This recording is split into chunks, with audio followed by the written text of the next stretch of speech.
எலுமிச்சைங்கிறது இன்னைக்கு தமிழ்நாடு பொறுத்தவரைக்கும் முக்கியமான பயிர். ஆஃபர் பிரைஸ் என்னங்கிறது நம்ம தெளிவாக பார்த்துடலாம். எலுமிச்சம்பழ சாகுபடி பொறுத்தளவில் 3 வகையாக நம்ம பிரிக்கலாம். ஒன்று வந்து சீட்லெஸ், விதையில்லாத ஒரு எலுமிச்சம்.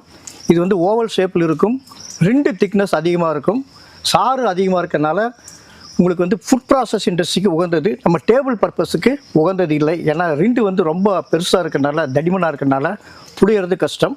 அதனால் இது ஃபுட் ப்ராசஸ் இண்டஸ்ட்ரிக்கு ஏற்ற ரகம். அடுத்தது வந்து பாலாஜின்னு சொல்லக்கூடிய ரகம்.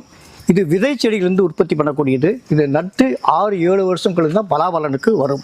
இது வந்து டைபேக்னு ஒரு டிசீஸ், அப்புறம் ஃப்ரூட்டில் பார்த்தீங்கன்னா கேன்கர் அப்படின்னு ஒரு பாக்டீரியல் டிசீஸ், இது 2க்கும் எளிதில் வரக்கூடிய ஒரு ரகம். அதனால் இது வந்து 6 வருஷம் கழிச்சு தான் பலாபலனுக்கே வர ஆரம்பிக்கும்.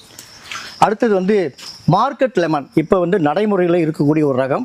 வின் பதியல் மூலமாக நம்ம உற்பத்தியை பெருக்கிறோம். இது வந்து ஓரளவுக்கு கேன்கர் டிசீஸையும் டைபேக் டிசீஸையும் தாங்கி வளரக்கூடியது. புதுசாக பார்த்தீங்கன்னா இப்போ வந்து நம்ம கொடுத்தது காக்ஸில் லெமன். இது மகசூல் அதிகமாக இருக்கும், சுமார் 10 டன் வரைக்கும் ஒரு ஏக்கர்லேருந்து எடுக்கலாம். இதுவும் ஒரு வின் பதியம் மூலமாக நம்ம உற்பத்தியை பெருக்கிறதுக்கு செடிகளை கொடுத்து வரோம். இதனுடைய ப்ரைஸ் பார்த்தீங்கன்னா 150லேருந்து 200 ரூபாய் வரைக்கும் நம்ம மார்க்கெட் ப்ரைஸ் இருக்குது. இப்போ டிசம்பர் மாதத்தினுடைய ஆஃபர் ப்ரைஸை பற்றி எங்களுடைய சிஇஓ வந்து உங்களுக்கு விளக்குவார்.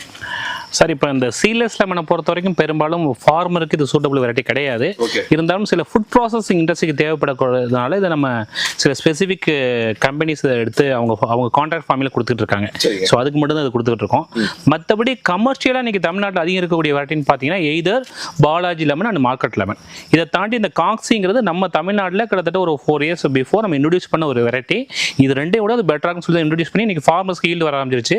அதை பற்றி நம்ம ஃபியூச்சரில் பார்க்கலாம். இப்போ ப்ரைஸ்ன்னு பார்த்தீங்கன்னா இந்த சீட்லெஸ் லெமனை பொறுத்த வரைக்கும் பார்த்தீங்கன்னா நம்ம இது விண்பதிய கன்று இது ஒரு 60 ரூபாய்க்கு நம்ம கொடுத்து ஆஃபர் ப்ரைஸாக கொடுத்துருக்கோம். பட் இது ஃபார்மர்ஸ்க்கு சூட்டபிள் கிடையாது, அதையும் சொல்லிடுறோம். பட் ஃபார்மருக்கான வெரைட்டி இந்த 3 வெரைட்டி தான். இதில் இது விதை செடிங்க சார். ஏன்னா பாலாஜியில் விண்பதிய கன்றுகள் உருவாக்குறதுல அதில் டைபேக் டிசீஸ் அதிகம் வர்றதுனால விதை செடிகள் தான் உருவாக்குறாங்க. இந்த விதை செடியை பொறுத்த வரைக்கும் சார் சொன்ன மாதிரி கிட்டத்தட்ட ஈல்டு ஸ்டார்ட் ஆகுது 6 வருஷம் ஆயிரும். அது மாதிரி அந்த ரகத்தோட பேரண்ட் கேரக்டர்னு சொல்லுவோம், அதையும் நம்ம உறுதிப்படுத்த முடியாது பொதுவாக விதை செடிகளில். இதோட ப்ரைஸ் நம்ம ஆஃபர் ப்ரைஸாக 60 ரூபாய்க்கு கொடுத்துட்ருக்கோம் சார். மார்க்கெட் லெமனை பொறுத்த வரைக்கும் நல்ல வெரைட்டி. இந்த வெரைட்டியை பொறுத்த வரைக்கும் நம்ம இப்போ விண்பதிய கன்ற ஆஃபர் ப்ரைஸாக 100 ரூபாய் கொடுத்துட்ருக்கோம்.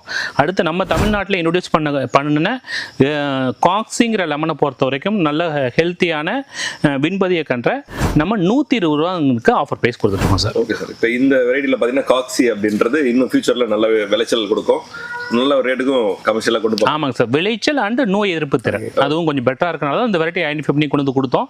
இன்னைக்கு இது சக்ஸஸ் வெரைட்டியாக மாதிரி ஃபார்மர்ஸ்க்கு ஆல்ரெடி ஈல்டு வந்துட்டு இருக்கு. மார்க்கெட்டில் ப்ரைஸ் பார்த்தீங்கன்னா ஏ கிரேட்லாம் ஒரு 40 ரூபீஸ் வரைக்கும் கொடுத்துட்டு இருக்கு.